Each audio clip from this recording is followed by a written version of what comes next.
발전 단가가 가장 낮은 건 풍력이에요. 석탄이 엄청나게 줄어들고 이 빈자리를 태양광과 풍력이 그린 뉴딜은 5가지 과제를 중심으로 진행이 됩니다. 그린 에너지 분야는 그냥 2개입니다. 2개.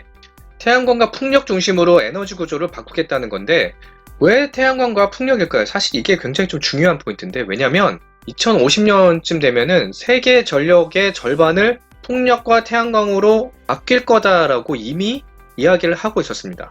2018년이에요.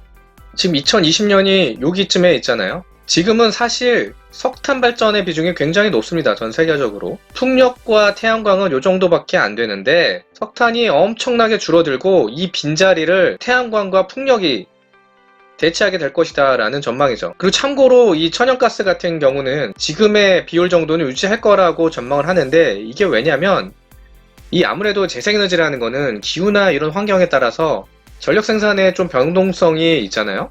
근데 전력이라는 거는 안정적으로 생산해야 되는 필수량이 있기 때문에 그걸 어려운 말로 좀 기저발전이라고 하는데, 이 기저발전에 대해서는 이 천연가스가 대체하게 될 것이다 라는 전망이 여기 안에 포함이 되어 있는 겁니다. 즉 정리하면은 이 기저발전원으로는 천연가스가 사용이 되고 풍력과 태양광이 주 에너지원이 될 것이다 라는 이야기인 거죠.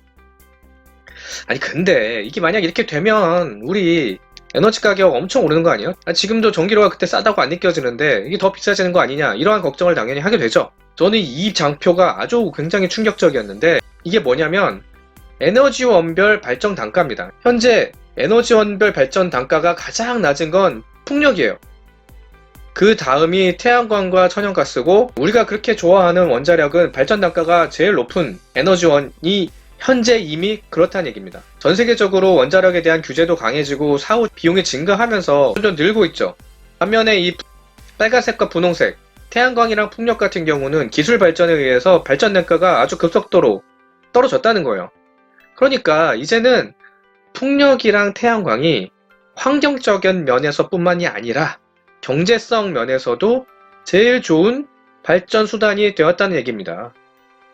놀랍지 않나요? 전 이 사실을 몰랐었거든요. 물론 이제 요거는 미국의 기준이고 나라별로 태양광이 좋은 나라가 있고 풍력이 좋은 나라가 있고 에너지 믹스는 조금 다르게 가져갈 수는 있지만 대체적으로 풍력과 태양광이 좋다는 거는 유사하다는 거예요. 우리나라도 2030년에 전체 에너지의 20%를 재생에너지로 조달하겠다라는 목표인 거고, 사실 이 목표는 이번 그린 뉴딜과 상관없이 2017년에 재생에너지 3020, 2030년에 20% 재생에너지 3020 정책으로 이미 선언이 되었어요. 그리고 나아가 2050년이 되면 놀라지 마십시오. 전체 에너지의 80%를 풍력이랑 태양광으로 대체하겠다는 겁니다. 이건 아주 큰 에너지 패러다임의 전환이에요. 전통 에너지원 관련 주식이 있다면 좀 시간을 가지고 차근차근 비중을 정리해 나가는 것도 나쁘지 않을 거라고 저는 생각이 됩니다. 자, 미국 받고 한국 받고 유럽도 마찬가지입니다. 유럽은 풍력 발전의 비중이 압도적으로 높아요. 태양광은 한 10% 정도밖에 안 되는데 풍력은 오프쇼어, 그러니까 해상이랑 온쇼어, 지상 비중이 각각 20% 되니까 대충 한 전체 에너지의 한 40에서 50% 정도는 바람에서 뽑아내겠다라는 거고, 뭐 유럽 날씨가 어차피 이 태양광을 만들기에는 적합하지 않은 날씨라는 거는 뭐 쉽게 이해가 되는 상황이죠. 사실 유럽은 이미 신재생 에너지 비중이 굉장히 높아요. 2010년에 신재생 에너지 비율이 20% 정도였는데 이때도 사실 높았죠. 2020년을 사는 대한민국은 현재 8%밖에 안 되는 거거든요. 근데 2017년에 이게 이미 30%까지 올랐고 전체 11%는 이미 풍력으로 전력을 생산하고 있어요. 독일은 조금 다르게 움직이고 있죠. 물론 독일도 풍력이랑 태양광이라는 관점에서는 유사한데 추가하여 독일은 수소 전략을 강하게 밀고 있습니다. 우리랑 비슷하죠. 생각해보면 뭐 독일이 워낙 화학이 강한 나라잖아요.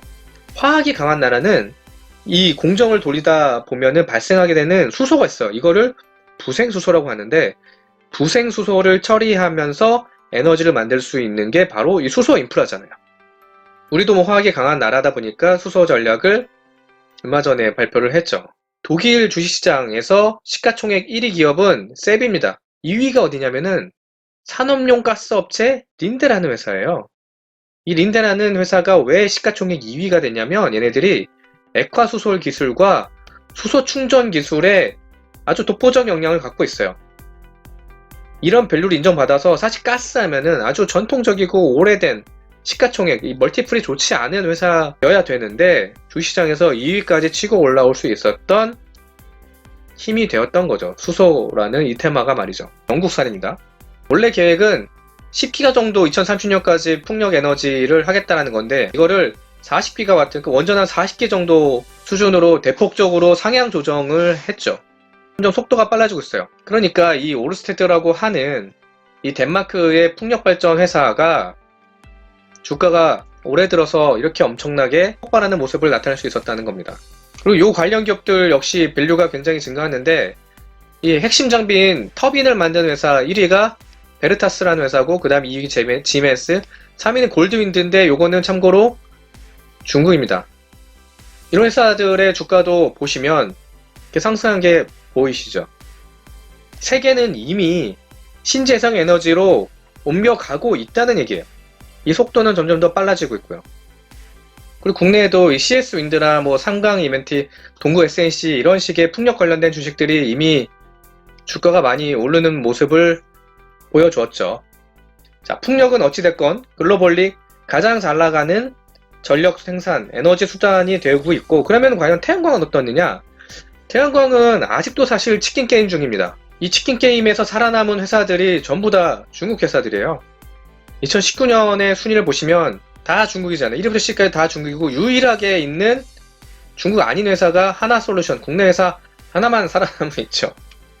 이게 굉장히 슬픈 얘기인데 그나마도 순위가 조금 떨어졌어요.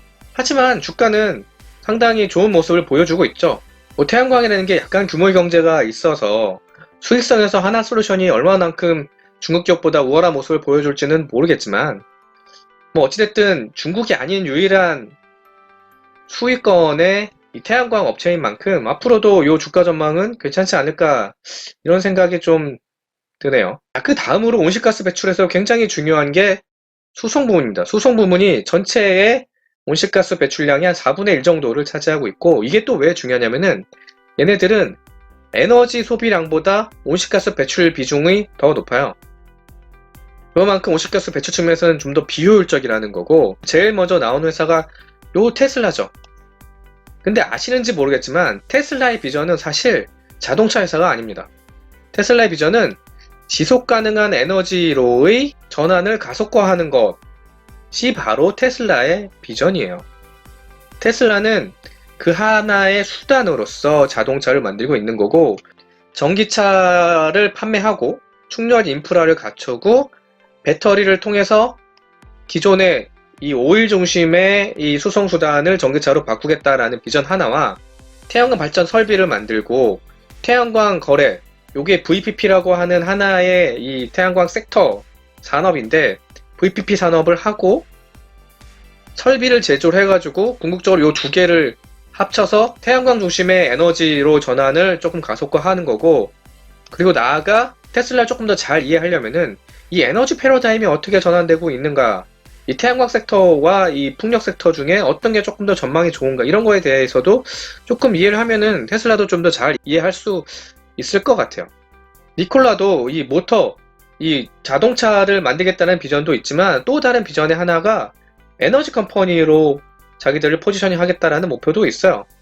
그래서 그림에서 보시다시피 이러한 수소 인프라를 만들어서 이 미국의 수소 경제를 자기들이 멱살 잡고 끌어올리겠다 뭐 이러한 비전을 보여주고 있는 겁니다. 이 현재 잘 나가는 자동차 회사들은 모두 에너지 섹터의 한 하위 카테고리에서 움직이고 있는 거예요. 뭐 우리나라는 어떠냐? 우리나라 아까 말씀드렸던 그린 뉴딜 5대 과제 중에 하나가 수송인데 수송 분야에 대해서 가장 강력하게 드라이브를 걸고 있어요. 사업비가 20조입니다. 전체 사업비에서 거의 40%가 넘는 돈을 이 모빌리티 분야에 쏟겠다는 거고 그렇다 보니까 이 와중에 현대차의 수소차, 전기차 경쟁력이 부각이 되면서 주가가 불과 한 두 달 사이에 한 60%? 70%가 오르는 엄청난 퍼포먼스를 보여줬죠.